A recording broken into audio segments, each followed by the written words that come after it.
Hello नमस्कार आदाब, मैं भी दोस्तों आज की खबरों का डोज इतना हैवी है कि आपको न्यूज़ एंकर की नहीं बल्कि एक थेरेपिस्ट की जरूरत है। दोस्तों आज हम बात करेंगे उस पड़ोसी की जिसने चांद पर आंखें गड़ा ली है। दोस्तों उस एक्सप्रेसवे की जो उद्घाटन के 10 दिन बाद ही पाताल लोक का रास्ता ढूंढ रहा है, और कैसे हमारे नेताजी गर्मियों में बिना एसी के सिर्फ प्याज के दम पर कूल बने फिर रहे हैं। दोस्तों इतना ही नहीं, अंबानी जी के घर रिहाना आई है, ट्रेन के डब्बे कुंभ का मेला बन चुके हैं, और खाड़ी देशों में जो मिसाइलें चली हैं उसका असली नुकसान अब सामने आया है। दोस्तों तो कुर्सी की पेटी बांध लीजिए क्योंकि आज की 15 बड़ी खबरें आपको समझनी जरूरी है। दोस्तों तो चलिए शुरू करते हैं। सबसे पहले बात करते हैं हमारे प्यारे पड़ोसी पाकिस्तान की। भाई साहब खुद के यहाँ आटे के लाले हैं लेकिन अंतरिक्ष में आंखें पूरी है। चीन ने इनके लिए PRSCEO-3 नाम का सैटेलाइट लॉन्च किया है। कहने को तो ये कुदरती आपदाओं पर नजर रखेगा, लेकिन हम सबको पता है कि इनका असली मकसद आपदा देखना नहीं बल्कि बॉर्डर पार भारत की मिलिट्री मूवमेंट का ताकना है। दोस्तों चीन का लॉन्ग मार्च 6 रॉकेट इन्हें आसमान में बिठा तो आया है, पर क्या ये अपनी जमीनी हकीकत बदल पाएंगे? खैर अब पाकिस्तान भी कह सकता है कि सितारों से आगे और भी जहां है, बस उधार का रॉकेट और भी यहाँ है। अब थोड़ा और पश्चिम चलते हैं। ईरान और अमेरिका की टॉम एंड जेरी वाली फाइट में नया ट्विस्ट आया है। दोस्तों NBC न्यूज़ कह रही है कि ईरान ने जो मिसाइलें दागी थी उनसे अमेरिका बेसों का जितना नुकसान बताया गया था उससे कहीं ज़्यादा हुआ है। दोस्तों जी हाँ, रनवे उखड़ गए, रडार सिस्टम का धुआं निकल गया और एयरक्राफ्ट्स की हालत पतली हो गई है। मतलब ऑल इज वेल का बोर्ड लगाकर अमेरिका सिर्फ अपनी साख बचा रहा था। सच तो यह है कि खाड़ी के 7 देशों में फैले इनके अड्डों को ईरान ने अच्छा खासा होमवर्क दे दिया है। दोस्तों इसी टेंशन के बीच एक अनोखा गठबंधन हुआ है। इजराइल ने अपना मशहूर आयरन डोम डिफेंस सिस्टम पहली बार देश के बाहर यानी UAE में तैनात कर दिया है। सोचिए, कभी जो दुश्मन थे आज वो साथ मिलकर मिसाइलें रोक रहे हैं। एक्सियोस की रिपोर्ट कहती है कि इजराइल सैनिक खुद वहां जाकर इसे ऑपरेट कर रहे हैं। दोस्तों दोस्ती हो तो ऐसी, दुश्मन का दुश्मन मेरा डिफेंस सिस्टम। वापस आते हैं भारत और अपनी डिजिटल जिंदगी पर। दोस्तों अगर आपको लग रहा है कि इंटरनेट पर कुछ भी बोलकर निकल जाएंगे तो संभल जाइए। IT मंत्रालय ने कंटेंट ब्लॉक करने के ऑर्डर पिछले साल के मुकाबले सीधा डबल कर दिए हैं।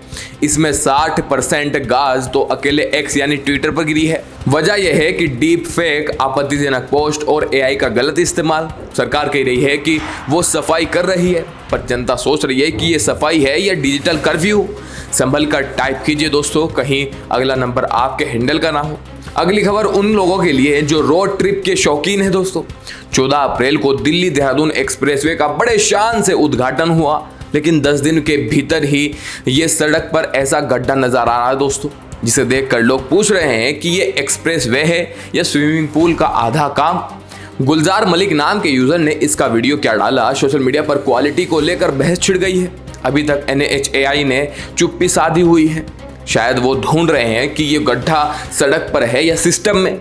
अगर सड़क खराब है तो ट्रेन का क्या हाल होगा। बिहार से एक वीडियो वायरल हुआ है जहां सेकंड AC के कोच में पैर रखने की जगह नहीं है। लोग फर्श पर सो रहे हैं जैसे जनरल बोगी हो। मजे की बात यह है कि स्क्रीन पर लिखा आ रहा है कि welcome to Indian railway. Janata rail मंत्री अश्विनी वैष्णव को टैग करके पूछ रहे हैं कि भाई साहब प्रीमियम किराया लेकर जनरल वाली फीलिंग क्यों दे रहे हो। अब तो लगता है कि रेलवे में कंफर्म टिकट सिर्फ एक सपना है, हकीकत तो धक्का मुक्की ही है। बंगाल की राजनीति भी एकदम गर्म है। कोलकाता की सड़कों से जब PM मोदी का काफिला गुजरा तो कुछ लोगों ने वोट चोर के नारे लगाने शुरू कर दिए। दोस्तों जी हाँ, सोशल मीडिया पर यह वीडियो आग की तरह फैल रहा है।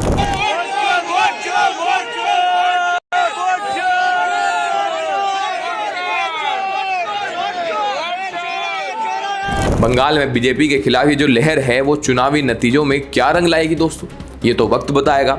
लेकिन एक बात तो साफ है, कोलकाता की जनता अपनी बात खुलकर कहना चाहती है दोस्तों, जानती भी है, चाहे सामने कोई भी हो। केंद्रीय मंत्री ज्योतिरादित्य सिंधिया जी का कहना है कि वो गर्मी से बचने के लिए AC का इस्तेमाल नहीं करते हैं, बस एक प्याज साथ रखते हैं।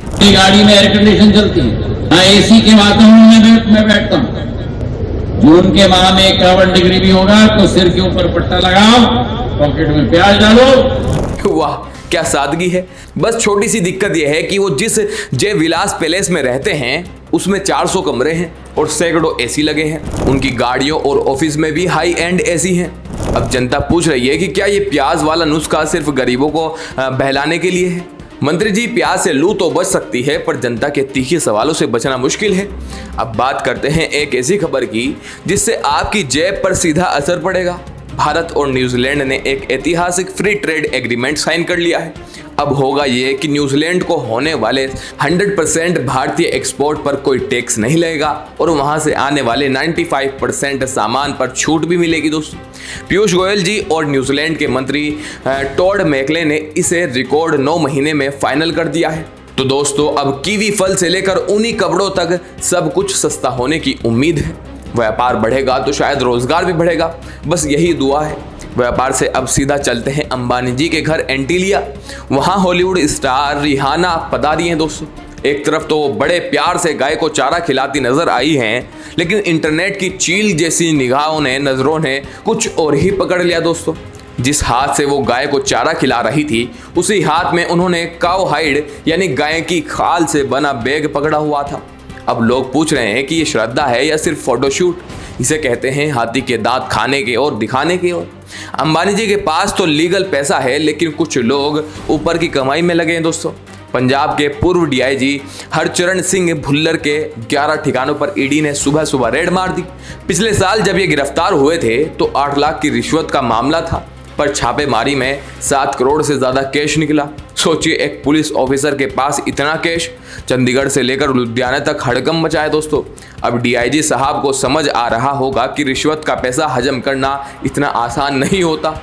भ्रष्टाचार से भी गंदी खबर अब यूपी के महोबा से आ रही दोस्तों, जहां बीजेपी के जिला अध्यक्ष मोहनलाल कुशवाहा पर उनकी ही पार्टी की पूर्व मंत्री ने फेसबुक लाइव आकर बेहद शर्मनाक आरोप लगाए हैं। आरोप है कि जिला अध्यक्ष ने पद और टिकट के बदले अनैतिक मांग की। इसने कहा, बस एक बार मेरे साथ हम बिस्तर हो जाइए। हम बिस्तर होने का मतलब सारा समाज समझता है। इनकी इतनी गंदी भावना।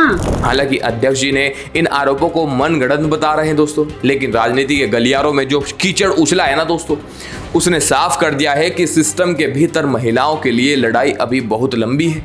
सुरक्षा की बात चली है तो जरा आंकड़ों पर गौर करते हैं। एक तरफ पीएम मोदी बंगाल में महिलाओं की सुरक्षा का वादा करते हैं, लेकिन दूसरी तरफ जब हम देश के टॉप 10 शहरों को देखते हैं जहां सबसे ज्यादा सेक्सुअल असॉल्ट रिपोर्ट होते हैं, तो लिस्ट चौंका देती है दोस्तों। दिल्ली, जयपुर, मुंबई, इंदौर, भोपाल, ये सारे वो शहर हैं जहां या तो केंद्र या राज्य में बीजेपी का प्रभाव है। मणिपुर आज भी कोने में बैठकर रो रहा है। क्या हमें नारों से आगे बढ़कर जमीनी हकीकत पर काम नहीं करना चाहिए? अगली खबर आपका दिल दहला देगी। महाराष्ट्र में गन्ने के खेतों में काम करने वाली महिलाओं के गर्भाशय यानी यूटेरस निकाले जा रहे हैं ताकि वो पीरियड्स के दौरान छुट्टी ना ले सके और काम ना रुके। 25 साल से कम उम्र की लड़कियों के साथ ये हो रहा है। अब तक 13,000 ऑपरेशन हो चुके हैं। केंद्र से पूछो तो कहते हैं राज्य का मामला है और राज्य सरकार महिला सशक्तिकरण के पोस्टर लगा रही है। क्या एक गरीब महिला का शरीर अब सिर्फ मुनाफा कमाने की मशीन बनकर रह गया है दोस्तों? ये विकास है या आधुनिक गुलामी? और आखिर में एक चेतावनी कुदरत की तरफ से दोस्तों। चीन के किंजौ में सिर्फ 8 घंटे के अंदर 273 mm बारिश हुई। सड़कें समंदर बन चुकी हैं, गाड़ियां डूब गई हैं और लोग नाव के सहारे अपनी जान बचा रहे हैं। 2026 का ये मॉनसून चीन के लिए आफत बनकर आया दोस्तों। ये ना सिर्फ चीन है बल्कि पूरी दुनिया के लिए अलार्म है कि क्लाइमेट चेंज को अब और नज़रअंदाज नहीं किया जा सकता। तो दोस्तों, आज की इन 15 खबरों ने हमें हंसाया भी, डराया भी और सोचने पर मजबूर भी किया। चाहे वो आसमान में उड़ता सैटेलाइट हो या सिस्टम की गर्त में दबी हमारी महिलाएं, हकीकत आपके सामने है। आप इन सब मुद्दों पर क्या सोचते हैं? क्या प्याज से वाकई गर्मी दूर होती है या ये सिर्फ एक जुमला है? कमेंट्स में अपनी राय जरूर दें। वीडियो पसंद आया हो तो लाइक करें और सब्सक्राइब करना ना भूलें। जल्दी लौटूंगा बड़ी बड़ी अपडेट्स के साथ, छोटी छोटी वीडियो के साथ, ताकि आप बोर भी ना हो। जय हिंद।